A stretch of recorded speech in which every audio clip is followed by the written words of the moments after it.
commercial charts are very similar to the American and to the UK. We have, Lady Gaga and Katy Perry and all those kind of artists in our charts at the top. So it's identical. Like, our radio is very, very similar.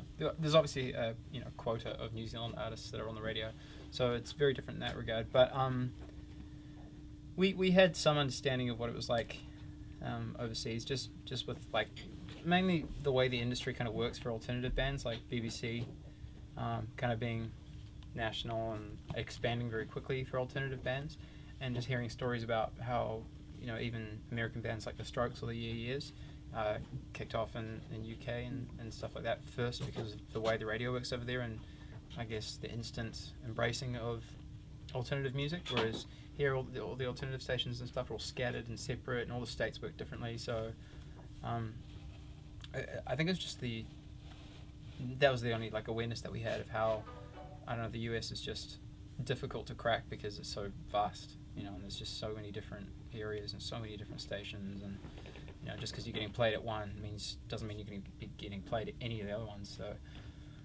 that was kind of really only understanding. But I mean, music culture for us growing up in New Zealand is like Elise was saying, we absorb and get heaps of American and English music. So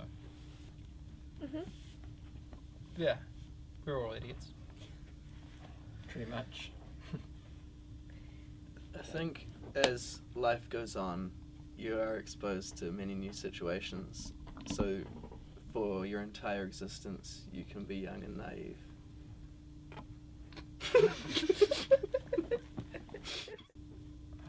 I think I just got out of the shower and my phone was ringing and I was trying to ignore it, and then it just kept ringing and ringing and ringing. I was like, who's calling me? I'm in the shower. But it was our manager saying, you're number one. I don't know what it meant. I don't know what number one meant. So that now it's just a bit of trivia there. Didn't know what it meant. What were you doing? It was similar for all of us. Like me and Jesse were both at work staring at computer screens and stuff, and had the same phone call come through from the manager saying, take the afternoon off work, you're number one, let's go celebrate. And yeah, our reactions were all the same. It was I've got stuff to do. Yeah. I'm at work. What's the big deal? Who's number two? Yeah. We ordered some research and found out what it meant. Then we're like, okay, we'll come into the office, I guess. Oh, I was studying. Believe it or not. Had an exam coming up, couldn't concentrate anymore. Yeah. Failed his exam, dropped out, joined the band. Probably. I actually passed. Did you? You passed that one? What paper was it? It was entomology. Oh, cool. Yeah. In New Zealand, it's just a small market. You can kind of, if you have good enough people working with you, you can create your own label. It's not that difficult.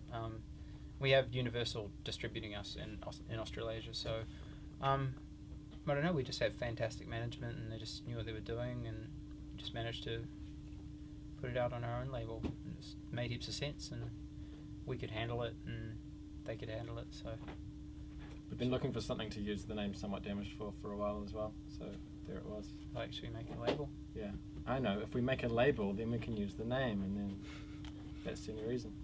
They sent Alex, one of the A&A guys, to Auckland for like 36 hours to watch the show and meet us and stuff. So he flew for 30 hours and spent like about the same amount of time in New Zealand to meet us. So he was all jet lagged and trying to stay awake. But he was a really nice guy. And we met a lot of people over the course of about a month, 2 months, and they seemed like the best sort of bunch to get along with. Yeah. We're homeless. 30 hours to go from the bottom of the world to travel to the UK or to travel to the States, so it makes logistical sense that we live in the UK and work from there. We've been there for all about 5 days, but that's where we live. We're going to be there for a total of 8 weeks in the entire year, where we're actually not touring or something. So we don't have a house, we just live out of suitcases. Tell you what, as of this moment right now, we are actually homeless. It's where we get our haircuts. Yeah. In the UK. We head back there for a day or two, get a haircut, and leave again. Yeah. Just opened a bank account up in the UK, actually. Yeah. But it's actually an offshore account, so we're not residents. So yeah. If you want to get and your some like super gypsies. Super gypsies. To be honest, just recording and finishing the album ourselves the way we wanted to do it. It was like, that was a huge thing to do. You know, it took a lot of hard work and it took us a long time to do. There's all this behind the scenes dreary stuff that I won't go into, but there's a lot that goes into creating an album. So just doing that was a big enough feat for us. You know, I'd say that's the pinnacle of what we're about and our biggest achievement. And yeah, just the album. We're headlining. We're headlining all of them. We're actually going to be the big name on each night.